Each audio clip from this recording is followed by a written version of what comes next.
তিনটি প্রশ্ন এসেছেন বাবা, উত্তরটি দিয়ে দেবো। আপনাদের এখানে যখন ঢুকছিলাম তো জালসার যে আপনারা মেলা বসিয়েছেন কমিটির ভাই, ওই কমিটির সভাপতি মিস্টার সভাপতি সাহেব, আপনি কি ভাই?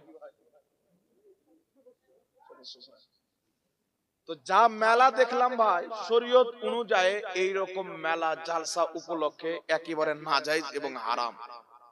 কথা বুঝতে পারছেন?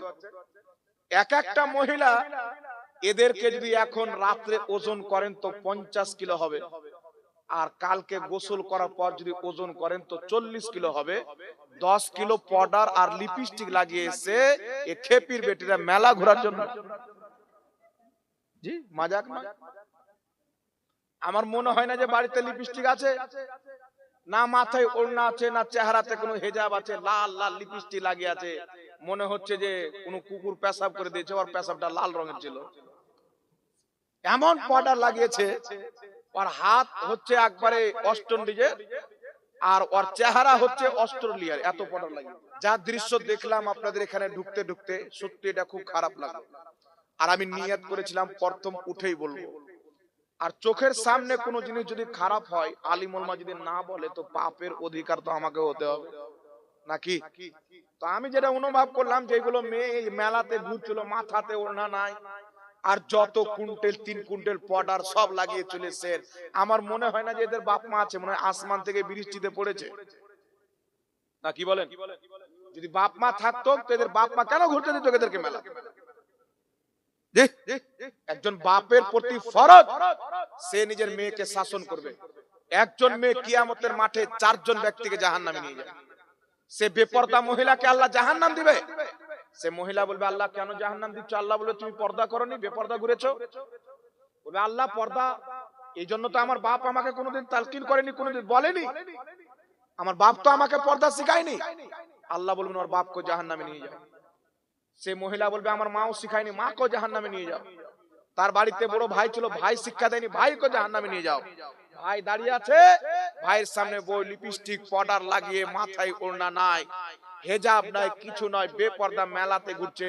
আর 12 রকম গ্রামের ছেলে পিলে এসছে, আর ওদের সামনে ঘুরছে, আর মনে মনে বলছে, আমার দিকে তাকা, আমার দিকে তাকা, আমি সাবেরা পাউডার লাগিয়ে এসেছি, ফায়ার লাভলি লাগিয়ে এসেছি। জাহান্নামী মহিলা দেখতে হয়, এগুলো মহিলাকে দেখতে হবে। জি মজাক করি না ভাই। আজ মুসলমানদের অবস্থা দেখেন পৃথিবীতে, যেই দিকে তাকান মুসলমান জুতা খাচ্ছে, যেই দিকে তাকান মুসলমান লজ্জিত হচ্ছে। এর কারণ হচ্ছে আমাদের মা বোনরা বেপর্দা হয়ে গেছে, এদের কাছে দিন নাই, এদের কাছে ইসলামের শিক্ষা নাই। 8 লক্ষ থেকে 10 লক্ষ মহিলা আরএসএস হিন্দুস্তানের একটা অপবিত্র সংগঠন। এই আরএসএস যখন মুসলমান, হিন্দু, শিখ, ঈসাই সবাই এই দেশের জন্য ইংরেজদের সঙ্গে লড়াই করে নিজের শহীদ হওয়া রক্ত দান করছিল, এই আরএসএস ওই টাইমে ওই সমাতে ইংরেজদের পাও ধোয়া পানি খাচ্ছিল, তাদের দালালি করছিল। এখন এরা শত শত লাখ যুবককে ছেড়েছে। একজন মুসলিম মহিলাকে নিজের প্রেমে ফাঁসে তাকে যদি মুরতাদ করতে পারো, বিয়ে করে হিন্দু ধর্মে আনতে পারো, তাহলে টাকা ইনাম লেখা আছে, বাড়ি ইনাম লেখা আছে, গাড়ি পর্যন্ত দেওয়া হবে। 8 থেকে 10 লক্ষ মুসলিম মহিলা এই হাতে ইমান বিক্রি করেছে।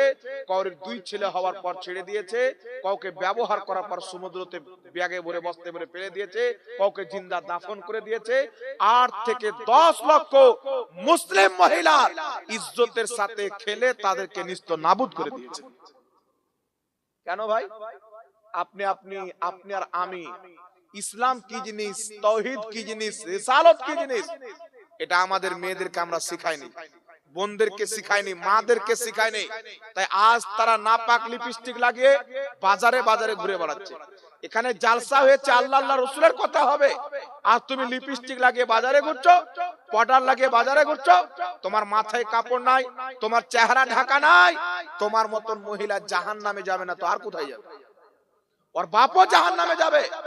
কারণ বাপ হচ্ছে দায়িত্বশীল, তার মেয়ে কিভাবে বাড়ি থেকে বের হলো, কিভাবে চলাফেরা করছে, বাপের প্রতি ফরজ আছে সে লক্ষ্য রাখবে, মায়ের প্রতি ফরজ আছে সে লক্ষ্য রাখবে। যদি কোনো মহিলার মা চরিত্রহীন হয় তাহলে সেই মহিলা কিন্তু কোনোদিন ভালো হবে না। মা খারাপ হলে বেটি খারাপ হবে, মা যদি ভালো হয় তো বেটি ভালো হবে। এইজন্য আপনাদেরকে বলতে চাই, নিজের মেয়েকে শিক্ষা দিবেন যে তুমি জালসাতে যাচ্ছ, চুপচাপ জালসা শুনবে আর চলে আসবে। আর আমি জালসার কমিটিকে এটা নসিহত বলেন আর যা বলেন, আমি বলতে চাইবো যে জালসা উপলক্ষে যে মেলাগুলি বসছে, চামড়ার জুতা নিয়ে দোকানদারকে তাড়াবেন। অনেক জায়গাতে হয় মানা করে দিল, হেমবেলে মিটিং এ পাস হয়ে গেল, জবরদস্তি দোকান বসে গেল। কেন আপনি লিপস্টিকের দোকান বসবে, কেন মুনহারির দোকান বসবে, কেন ভিড় ভাড়ের দোকান বসবে? এমন দোকানে বসতে দিব না যেখানে মহিলাদের জন্য যাওয়ার কোনো সুযোগ হবে না। কি বলেন বাবা? আর এরকম যদি হয় তো জালসাতে যে একটা রুহানিয়াত ছিল, আল্লাহর ফেরেশতা এই জালসায় কি করে আসবে? যেখানে বেপরদা মহিলা মেলাতে ঘুরে বেড়াচ্ছে, আল্লাহর ফেরেশতা আসবে? কথা বলে, রুহানিয়াত শেষ হয়ে যাবে। তখন এই জালসা করাতে মানুষের মনে কোনো আঘাত হবে না। যতই কোরআন হাদিস বলেন, মানুষের অন্তরে আসার হবে না, কোনো কাজ হবে না। এই জন্য জালসার মধ্যে রুহানিয়াত বরকরার রাখার জন্য মেলাকে উঠাতে হবে। আপনি যদি মনে করেন হুজুর আমরা মেলা থেকে 50,000 টাকা তুলে নিচ্ছি, কোন হাদিসের কিতাবে আছে যে আপনি মেলা লাগিয়ে টাকা তুলে মাদ্রাসা চালান? নাকি দরকার পড়লে আমার বাজেটকে কমিয়ে দেবো, কিন্তু আমি মেলা কেন বসে? গ্রামের লোক 10 টাকা করে আর ধরে দিবে নাকি বলেন? অনেকটা রাস্তা রয়েছে, কিন্তু জালসা উপলক্ষে খোদার হস্তে আপনারা এগুলো মেলা বসতে দিয়েন না। এটা খুব খারাপ লাগলো। কয়েক জায়গাতে লেগেছে, শুধু এখানে নয়, এই অবস্থা গোটা পশ্চিম বাংলার কোনা কোনাতে ঢুকা আছে, কিছু কিছু জায়গাতে এটা বাদ আছে। আমি আপনাদেরকে বললাম আগামী থেকে এটাকে আপনারা লক্ষ্য রাখবেন, মেলা বসতে দিবেন না। কথা বুঝতে পারলেন?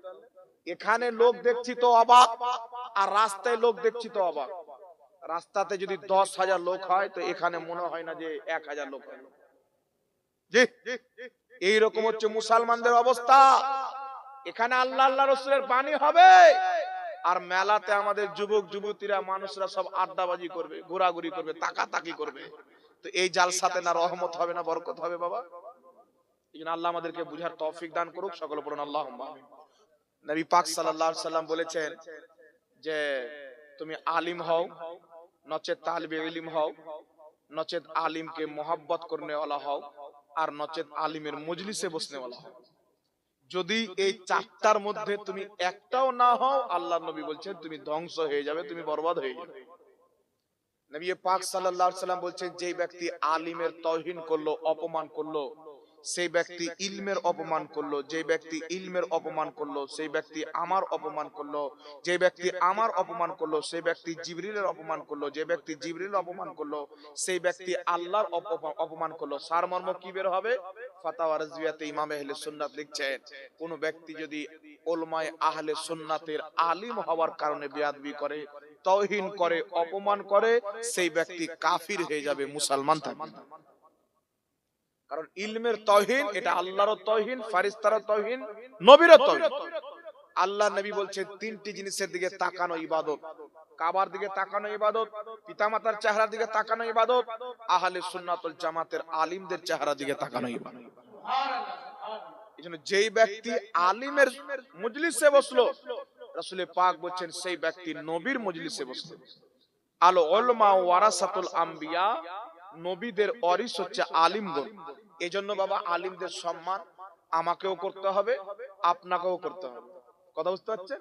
আলিমকে ছোট নজরে দেখবেন না। হ্যাঁ মৌলভী সাহেব মসজিদে 4,000 কামাচ্ছে, 5,000 কামাচ্ছে, এটা আপনাদেরই কারামত, 4,000 5,000 কামাচ্ছে। আলিম ওলমাকে একটা ভালো বেতন দিবেন, তাদেরকে 4,000 5,000 8,000 9,000 দেওয়া, তাদের উপরে জুলুম করা। আজকাল 8,000 9,000 সংসার চলে না। চলে বাবা? জি। আমি একদিন বাজার করতে গেলাম, তো কয়েকটা সবজি নিলাম, তো বলছে 880 টাকা বিল হলো। বাড়কা বাড়কা চোখ করে দেখেছিলাম আমি। বুঝতে পারছেন? এই জন্য আলিম ওলামাদের বেতন বাড়াতে হবে, যাতে তাদের জীবন ভালোভাবে যাপন হয়। কথা বুঝতে পারছেন? আপনার ছেলে মেয়ে ভালো স্কুল কলেজে মিশনে পড়াশোনা করছে, তাদেরও ছেলে মেয়ে যেন ভালো শিক্ষায় সুশিক্ষিত হয়। আর আপনি বেতনে যদি দেন 7,000 8,000, তাহলে পেটে খাবে কি, স্ত্রীকে দিবে কি, আর বেটা বেটিকে পড়াবে কি? নাকি বলেন বাবা? আর ইমাম হচ্ছে আপনার সামনের লোক, 24 ঘন্টা আপনাকে সময় দেয়, আপনার মসজিদে থাকে, সুতরাং তার দিকে লক্ষ্য করে এটা আপনাদের দায়িত্ব। আল্লাহ বুঝার তৌফিক দান করুক। রমজানে সোহবাসের বিধান কি? রমজানের দিনের বেলা রোজা রাখা হয়, রাত্রিবেলা স্বামী স্ত্রী নিজের সম্পর্ক কায়েম করতে পারে, এতে কোনো সমস্যা নাই।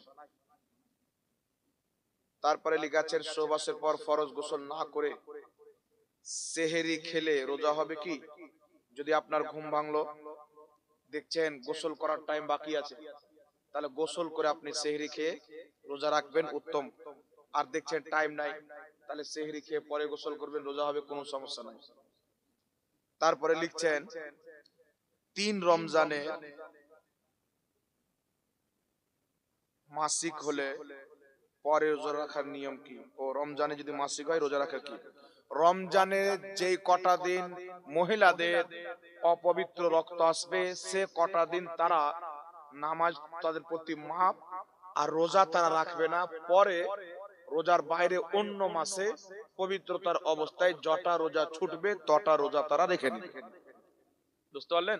মানে রোজার কাজা আছে, নামাজ একেবারে মাপ, ওর কাজা নাই। যাই হোক বিরাদর ইসলাম,